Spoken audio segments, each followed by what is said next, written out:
Hello， 大家好，我是摄影师 JCK。上一期呢，有网友留言问我的摄影道具都是从哪里买的？其实呢，像我这种咖位的摄影师，我的道具肯定不需要自己再花钱买了。所以这期我就为大家揭秘一下我的摄影道具都是从哪里来的。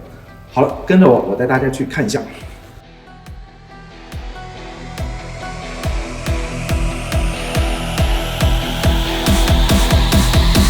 面对疾风吧！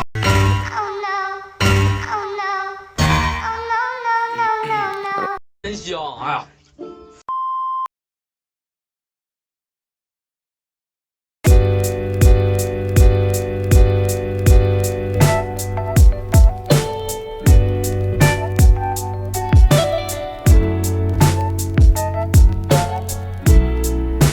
好，大家刚才也见到了我的这个非常高端大气上档次的道具，所以我现在带大家过来我的拍摄现场看一下它是具体怎么使用的。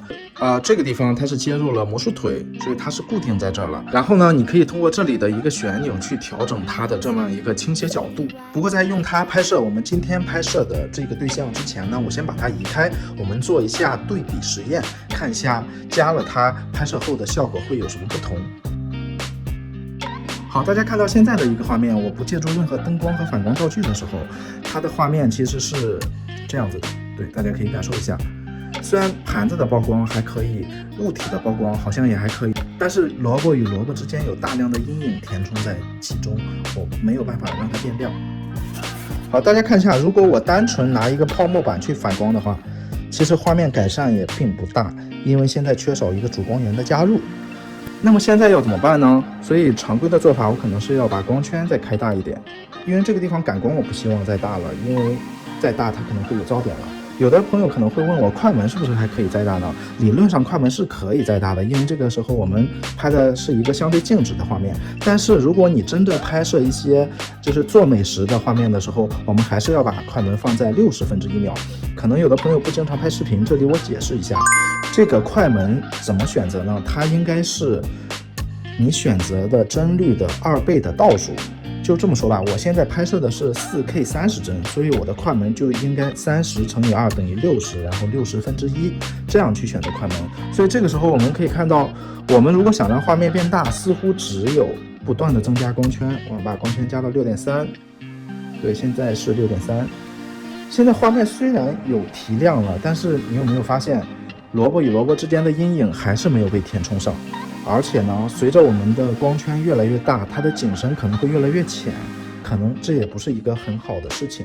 下意识的，可能很多朋友会想到我们要加一个灯光，不管你是 LED 还是什么，这个地方我用的是一个蓝光60瓦的灯啊。打开，把灯光打开，调小一点。上一期我们其实已经学到了有乙化光，所以我现在把这个乙化光慢慢的加进来。大家可以看到画面里现在是加入乙化光了，但是它是不是反而有点更加不舒服了？因为这个光怎么说呢，就有点做作，我觉得是有点做作，反正是不太能接受的一种光。所以这个时候就该我们今天推荐的这个反光板出场了。其实为什么要单独的去说这么一期呢？因为很多朋友可能还不知道有这么一个比较好用的道具。我们其实用到这个道具的话，就可以解脱你的双手，而且可以任意的调节它的角度，更加便于我们的拍摄。好，我们现在把我们的反光板拿上来。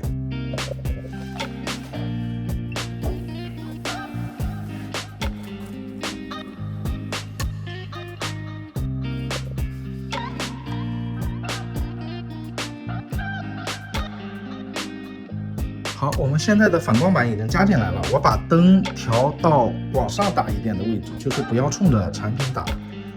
好，与此同时，我可以把光圈开得再大一点，因为这样可以保证一下景深。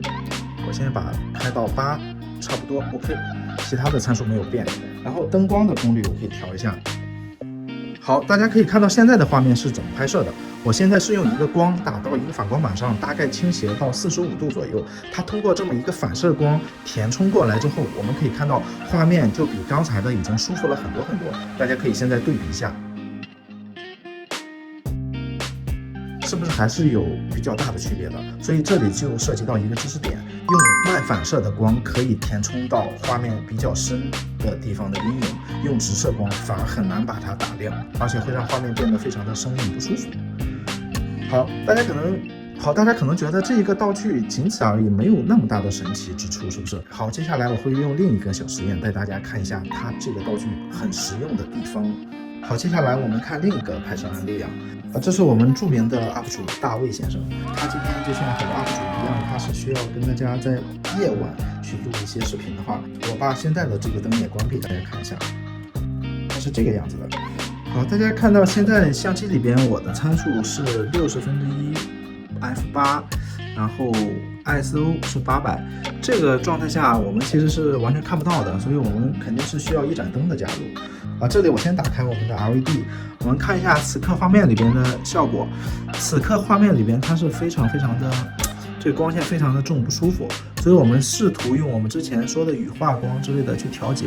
因为我现在针对的这种拍摄情况，在这里再解释一遍，我在这里针对的拍摄情况还是针对于普通人来说的，因为他们不可能像专业的影视布光一样去用柔光屏啊，用各种设备去布，所以他们可能最简单的就是手头有一个简单的 LED 小灯或环形灯，仅此而已。所以这样看下来，画面里其实还是有一点突兀，而且呢阴影太重了，不舒服。所以我们试图把灯光亮度降下来看一下。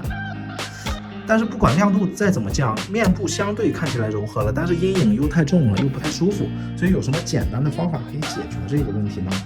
有的朋友可能会说加一些柔光纸或柔光屏，在这里可能我个人的感觉，如果你是用闪光灯去拍摄的时候，其实是可以的，因为闪光灯的功率非常的高。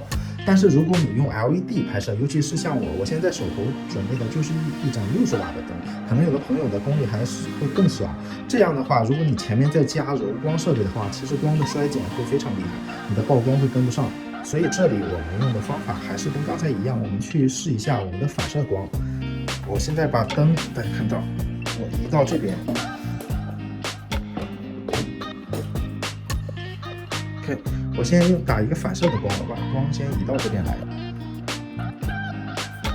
然后调一下亮度，然后此刻我现在把我们的这个反光板移过来，对，好。大家可以隔着这个反光板感受到背面是有光打进来的，对不对？这个东西已经打透了。我们大概给它摆放的位置就像这样，就是你自己如果录一些东西的时候，你就可以把它摆在这个位置，然后通过灯光去做一次反射，就经过慢反射的灯光，画面就会变得非常的柔和。好，我们再调控一下灯光的大小。好，我们现在看一下我们此时画面里的效果。现在我们的 UP 主大卫脸上的光线已经变得非常的柔和，更重要的是他背后那么强烈刺眼的阴影也消失了，所以现在这个画面变得非常的柔和可用然后如果你有更高的要求，你可以在后面再加一些背景光或轮廓光，因为我们首先用反光板已经保证了人物面部的曝光，然后其他的曝光你可以根据这个基准上再去做其他的调整就 OK 了。好了，这就是我们今天要分享的一个实用小技巧，你学会了吗？好，我们下期见，拜拜。